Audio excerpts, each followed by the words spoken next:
Explain होती है। और उसकी जो मैनेजमेंट होते हैं वो करते हैं उसकी डेवलपमेंट रिसर्च के मेथड। स्कल इंजरीज होती हैं वो होती हैं क्रशिंग और अदर फोर्सेस की वजह से। तो लीनियर भी हो सकते हैं फ्रैक्चर्स और डिप्रेस भी हो सकते हैं। जो डिप्रेस फ्रैक्चर्स होते हैं उनकी वजह से एक्स्ट्रा ड्यूरल या सब ड्यूरल हेमाटोमा हो सकता है। जो बेस ऑफ स्कल के फ्रैक्चर्स होते हैं उसकी वजह से सीएसएफ ग्राइन एरिया हो सकता है। इसका मतलब ये है कि leakage of CSF from the nose. Clinical sign में जो स्कल फ्रैक्चर्स के उसमें अगर इंटीरियर फोसा का फ्रैक्चर है तो उसमें नेजल ब्लीडिंग है, पेरिऑर्टिकल हेमाटोमा, सीएसएफ ग्राइन एरिया। और क्लिनिकल और क्रेनियल नर्व 1 to 6 डैमेज हो जाती है। मिडिल फोसा फ्रैक्चर में ब्लीडिंग फ्लो क्लियर है, सीएसएफ ऑटोरिया और क्लिनिकल नर्व इंजरी 7 and 8 है। पोस्टीरियर फ्रैक्चर में सब ऑसिपिटल रीजन है जिसमें जो पेनल नर्व इंजर हो रही है वो है 9 to 11 और ग्रूव्स बन जाते हैं और द मेस्टॉइड रीजन जिसको हम बेटल्स साइन भी कहते हैं। ओके, पहले का ऑर्बिटल हेमाटोमा जो है वो ब्लैक आई से कैसे हम लोग शेयर कर सकते हैं। इसका कर सकते हैं कि जो पहले ऑर्बिटल हेमाटोमा है उसमें हमारे पास सब कंजक्टाइवल हेमरेज हो जाते हैं, लेकिन जो ब्लैक है उसमें ऐसा नहीं होता। अब मैनेजमेंट क्या है अगर स्केल इंजरी हो जाए तो उसकी मैनेजमेंट है कि ATLS प्रोटोकॉल जो एयरवे ब्रीदिंग सर्कुलेशन और डिसेबिलिटी है उसको फॉलो करनी है। फिर लीनियर फ्रैक्चर जो है वो कंजर्वेटिवली मैनेज हो जाते हैं। अगर जैसे डिप्रेस बोन फ्रैक्चर है, अगर वो इतना डीप नहीं है कि वो मतलब उसमें बोन की थिकनेस उससे ज़्यादा डीप नहीं है तो हम उसको वैसे ही छोड़ देते हैं, उसको हम कुछ नहीं करते। अगर ऐसा नहीं है, अगर ज़्यादा है, अगर थिकनेस और बोन ज़्यादा है तो उसको हम एलिवेट करते हैं क्योंकि it can cause haematoma. Okay, brain injury जो है वो दो तरह की हो सकती है, प्राइमरी इंजरी और सेकेंडरी इंजरी। जो प्राइमरी इंजरी है उसमें डायरेक्ट ट्रॉमा हो जाता है जिस वजह से जो सर्जिकल ट्रॉमा हो जाता है।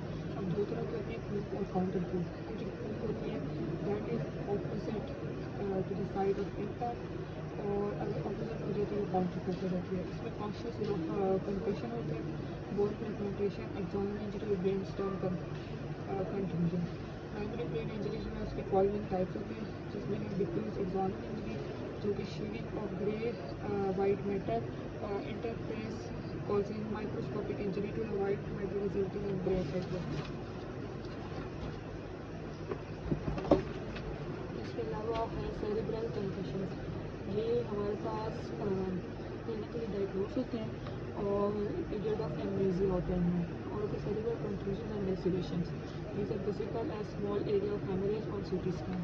सेकेंडरी ब्रेन इंजरी क्या होती है? सेकेंडरी ब्रेन इंजरी वो होती है जिसमें इनिशियल इंजरी के बाद ये होती है और इसमें हाइपोक्सिया, हाइपोटेक्निया और हाइपोटेंशन की वजह से ये होती है और इसमें इंटरक्रेनियल हेमरेज भी इसकी वजह हो सकता है, मेनिंजाइटिस और एपिलेप्सी भी हो जाती है और ये बहुत मेन कॉज है hospital mortality after head injury. Clinical features क्या होते हैं ब्रेन इंजरी के? क्लिनिकल फीचर्स होते हैं कि जो इंट्राक्रेनियल प्रेशर होता है ना वो रेज हो जाती है और जब इंट्राक्रेनियल प्रेशर रेज होती है उसकी वजह से जो सेरिब्रल परफ्यूजन है वो डिक्रीज हो जाती है। Cerebral perfusion is BP minus intracranial pressure. जब सेरिब्रल परफ्यूजन कम हो जाती है उसकी वजह से सेरिब्रल इस्कीमिया होता है। इसकी वजह से कार्डियो रेस्पिरेटरी सेंटर जो है वो उसमें इस्कीमिया हो जाता है। उसकी वजह से reflex increase of systemic blood pressure होता है, ब्रेडिकार्डिया हो जाता है जिसको हम फिशिंग रिफ्लेक्स कहते हैं। पेशेंट जो है वो हेडेक, प्रोजेक्टाइल वॉमिटिंग, हाइपरटेंशन और पैपिलोएडिमा के साथ प्रेजेंट करते हैं। पेशेंट जो होते हैं उनका एक्स्ट्रा ड्यूरल हेमाटोमा भी हो सकता है जिसके केवल लूसिड इंटरवल के पहले वो अनकॉन्शियस हो जाते हैं फिर वो दोबारा कॉन्शियस हो जाते हैं अगर एक्स्ट्रा ड्यूरल हेमाटोमा। मैनेजमेंट क्या होती है ब्रेन इंजरीज की? ब्रेन इंजरीज की जो मैनेजमेंट होती है उसमें सबसे पहले ATLS होता है, प्राइमरी सर्वे जिसमें एयर में ब्रीथिंग, सर्कुलेशन और एक्सपोजर करते हैं, स्पेशल केयर करते हैं और मोबिलाइज करते हैं स्पाइन को किसी भी ट्रीटमेंट को इनिशिएट करने से पहले। सेकेंडरी सर्वे होता है कि हेड टू टू एग्जामिनेशन करते हैं और न्यूरोलॉजिकल असेसमेंट करते हैं। अगर माइल्ड हेड इंजरी है तो GCS 14 to 15 होना चाहिए, मॉडरेट हेड इंजरी है तो 9 to 13 होना चाहिए, अगर स्क्वायर हेड इंजरी है तो 3 to 8 होना चाहिए। जो ग्लासगो कोमा स्केल है वही हम कॉन्शियसनेस को मेजर करने के लिए यूज़ करते हैं आफ्टर ट्रॉमा। ये सिंपल होता है और ये high degree of inter observer reliability पे डिपेंड करता है। जब ये एक दफ़ा डिटरमाइन हो जाए best I opening response, the best verbal and the first motor response, जो स्कोर है रिप्रेजेंट यूनिट स्कोर होता है जो ईच कैटेगरी करता है। ठीक हो गया। अगर पेशेंट जो है इसका अंडरटेकिंग के पास हुई है तो वो बात नहीं कर सकते, तो वो इसकी लिमिटेशन है। ठीक हो गया। इस वजह से डॉक्यूमेंटेशन जो होती है वो उसके इंडिविजुअल कंपोनेंट्स की बेसिस पर होती है, ना कि इसके पूरा स्कोप को नहीं हम लिखते। शॉक, हाइपोक्सिया और drug use, alcohol intoxication, metabolic disorders जो है जीसीएस को इंडिपेंडेंटली ऑल्टर कर देते हैं। और ऑब्वियसली अगर एक पेशेंट है तो उसको स्पाइनल कॉर्ड इंजरी है तो उसका मोटर स्किल इनवैलिड हो जाता है, तो उसको स्वेयर ऑर्बिटल एडिमा जिसकी आई ओपनिंग जो है वो भी इनवैलिड हो जाती है। चिल्ड्रंस में भी इनवैलिड है 36 मंथ से लेस में, उनकी लिमिटेशन की वजह से। लेकिन इन लिमिटेशन के बावजूद भी ये काफ़ी यूज़फुल है to assess the patients with traumatic brain injury. CT scan जो है वो कब किया जा सकता है, तो उसके इंडिकेशन ये हैं कि जीसीएस जो है वो लेस दैन 13 हो, या फिर जीसीएस 13 या 14 हो 2 घंटे बाद, और फोकल न्यूरोलॉजिकल डेफिसिट्स हो, सस्पेक्टेड ओपनिंग या डिप्रेस बेस स्कल फ्रैक्चर्स हो, more than one episode of vomiting हो, माइल्ड हेड इंजरी एल्डरली हो, और डेंजरस मैकेनिज्म ऑफ इंजरी हो जैसे कि पेडेस्ट्रियन या साइक्लिस्ट या व्हीकल्स या फॉल हो या इजेक्टेड फ्रॉम व्हीकल, एमनेसिया हो मोर देन 30 मिनट्स। ठीक है, अगर हेड ट्रॉमा पेशेंट है उसको डिस्चार्ज करने का क्या क्राइटेरिया, उसको डिस्चार्ज करने का क्राइटेरिया है तो वो कॉन्शियस और ओरिएंटेड और उसमें कोई फोकल न्यूरोलॉजिकल डेफिसिट ना हो, उसका जो सीटी स्कैन है वो नॉर्मल हो, वो किसी अल्कोहल या ड्रग के इन्फ्लुएंस में ना हो, और वो किसी रिस्पॉन्सिबल एडल्ट में इसको कंप्लीट किया हो। और मेडिकल और डिस्चार्ज के बाद कैसे अब फ़ौरन मेडिकल अटेंशन सीख करनी चाहिए। तो परसिस्टेंट वॉमिटिंग या हेडेक और परसिस्टेंट वॉमिटिंग हो, ड्राउजीनेस हो, विजुअल डिस्टर्बेंस हो, लिव वीकनेस हो, और एडमिशन के क्या इंडिकेशन है after head injury, loss of consciousness हो और more than 5 minutes, confusion and impaired consciousness हो at the time of examination, headache, nausea, vomiting, worsen or intoxication और lack of responsible adult at home हो। तो definitive treatment क्या है हमारे पास इस तरह हेड ट्रॉमा की। सबसे पहले ये कि हमें इंट्राक्रेनियल प्रेशर जो है उसको रिड्यूस करना है। इंट्राक्रेनियल प्रेशर रिड्यूस करने के हमारे पास 5 चीज़ें हैं। इससे पहले मैनिटोल है, बार्बिट्यूरेट है जिसमें फ्लो कंटेन देते हैं, स्टेरॉइड है जिसमें डेक्सामेथासोन देते हैं, हाइपरवेंटिलेशन है और फ्यूरोसिनाइड है।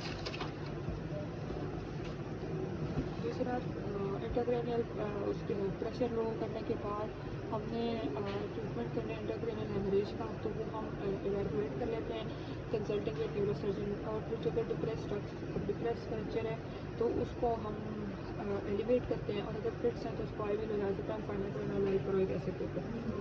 Nursing care of unconscious patient, तो उसमें हमें एयरवे मेंटेन करना होता है। एयरवे हम ओरोफ्रेंजल एयरवे मेंटेन ओरोफ्रेंजल वे से कर सकते हैं।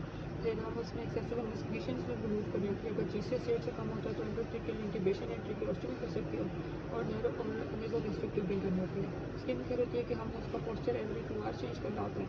माउथ और शोल्डर कैविटी हमने क्लीन रखनी होती है, और बाउल और ब्लैडर में ये कि बाउल हमें इवैक्यूएट करना होता है और ब्लैडर हमने इसमें कैथराइजेशन करनी होती है। सो एक्स्ट्राड्यूरल हेमाटोमा, एक्स्ट्राड्यूरल हेमाटोमा का मतलब ये है कि ड्यूरा मैटर और स्कल के बीच में जो है ना वो हमारे पास हेमरेज हो गई है, और इसमें जो स्क्वेमस टेम्पोरल बोन का फ्रैक्चर मोस्ट कॉमन होता है, और मिडल मेनिंजल आर्टरी की लैसरेशन होती है। इसमें ना थोड़ी देर के लिए इंसान को अनकॉन्शियस हो जाता है, फिर उसकी रीगेन ऑफ कॉन्शियसनेस हो जाती है। इसमें bradycardia people on the side जो होते हैं वो फिक्स डायलेटेड और नॉन रिएक्टिव होते हैं, और अगर क्लॉट मोटर एरिया में हो तो उसको कॉन्ट्रालेटरल मैनिप्रेसिस कराते हैं। तो इसकी बेस्ट वेज ऑफ इन्वेस्टिगेशन जो होती है वो सीटी स्कैन होती है। सीटी और भी इस तरह की रिसेंट ऐसे जो है ना ये क्रीसेंट शेप होता है, क्रीसेंट शेप होता है। ओके, इसकी मैनेजमेंट क्या, मैनेजमेंट ये है कि हम ATLS फॉलो करते हैं, ओपन पीरियड करते हैं, तो नॉट में करते हैं, और मैनिटोल जो है वो इसमें अवॉइडेड होती है। सब ड्यूरल हेमाटोमा में ये कि ड्यूरा मैटर और रेटिनोइड मैटर के बीच में हमारे पास हेमरेज होता है। इसमें पेशेंट कोमाटोज होता है, और एल्डरली पेशेंट में ये होता है। इसकी मोस्ट कॉमन कॉज ट्रॉमा है, और इसमें हेडेक होती है पेशेंट को, vomiting, weakness, confusion, speech disturbance, सीशियस विटाइगो और विजुअल डिस्टर्बेंस होती है। इसकी साइन ये है कि depression of unconscious depression of consciousness, papilloedema, pupil inequality, facial weakness, motor symmetry, memory loss, irritation. ऐसी क्लासिफिकेशन में 3 तरह के सब ड्यूरल हेमाटोमास होते हैं, जिसमें एक्यूट, सब एक्यूट और क्रॉनिक। सब एक्यूट का मतलब ये कि with in 3 days of trauma present कर ले। सब एक्यूट का मतलब 4 to 20 days, और क्रॉनिक का मतलब आफ्टर 20 days। इन्वेस्टिगेशन हम CT स्कैन और प्लेन MRI कराते हैं, और मसला में एक रिसेंट शिफ्ट होती है जो कि मिड लाइन क्रॉस नहीं करती है। एक्यूट हेमाटोमा तो ब्राइट वाइट होता है ऑन CT स्कैन, और 3 days के बाद ये फेड होकर आइसोडेक्स बन जाता है। इसके ट्रीटमेंट में भी हमारे पास ओपन क्रेनियोटोमी के इक्वेशन प्लॉट कर देते हैं। पोस्ट ऑपरेटिव केयर क्या होती है सेरेब्रल ट्रॉमा की, उसके बाद वेंटिलेट करते हैं। जो PCO2 होती है उसको हम कम कर सकते हैं, लेस देन 30 से 33 के बीच में। हेमोडायनामिक्स मॉनिटर करते हैं, ठीक है, 30 डिग्री हेड अप रखते हैं, एनर्जीसिया सेडेशन करते हैं, ICP मॉनिटर करते हैं, सेरेब्रल परफ्यूजन प्रेशर मॉनिटर करते हैं, डिफ्यूजन मॉनिटर करते हैं, तो ट्रीट करते हैं CT स्कैन। अब हम इस चैप्टर के नेक्स्ट पार्ट में देते हैं, जो कि है हमारे पास spinal cord injury. Spinal cord क्या होती है? स्पाइनल कॉर्ड जो होती है ये वर्टेब्रल कॉलम के बीच में ना एक सिलेंड्रिकल स्ट्रक्चर होता है जो कि प्रेजेंट होता है, और ये हाईली ऑर्गेनाइज नर्वस टिश्यू से बना होता है, और ये ब्रेन की कॉन्ट्रीब्यूशन होती है जो कि बाहर जा रही होती है। इसकी कॉजेज क्या है? स्पाइनल कॉर्ड इंजरी की, जिसमें रोड ट्रैफिक एक्सीडेंट है, गन शॉट इंजरी है, फॉल फ्रॉम द हाइट और स्पोर्ट इंजरीज है। Effect of spinal cord injury, effect ये होता है कि ये डिपेंड करते हैं कि किस तरह की इंजरी है और कितने लेवल की इंजरी है। तो हम इसको 2 तरह की इंजरी में डिवाइड करते हैं, कंप्लीट और इनकम्प्लीट।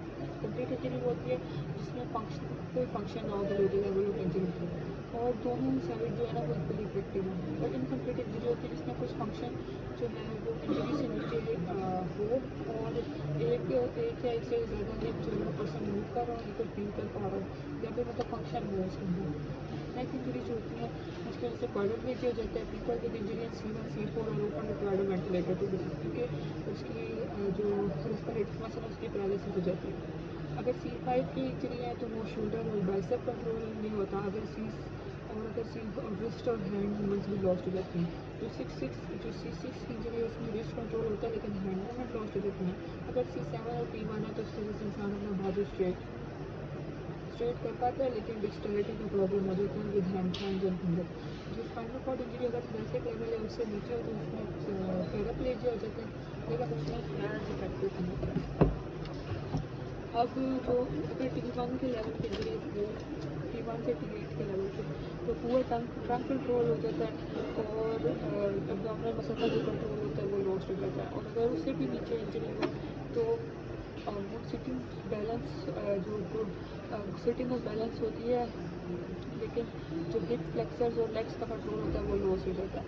अगर loss of along with loss of sensation and motor function, people with spinal cord injuries experience other changes, जिसमें लॉस ऑफ बाउल और ब्लैडर कंट्रोल, और उसके साथ में include low blood pressure, reduce control of body temperature, ability to sweat below the level of injury, और chronic pain.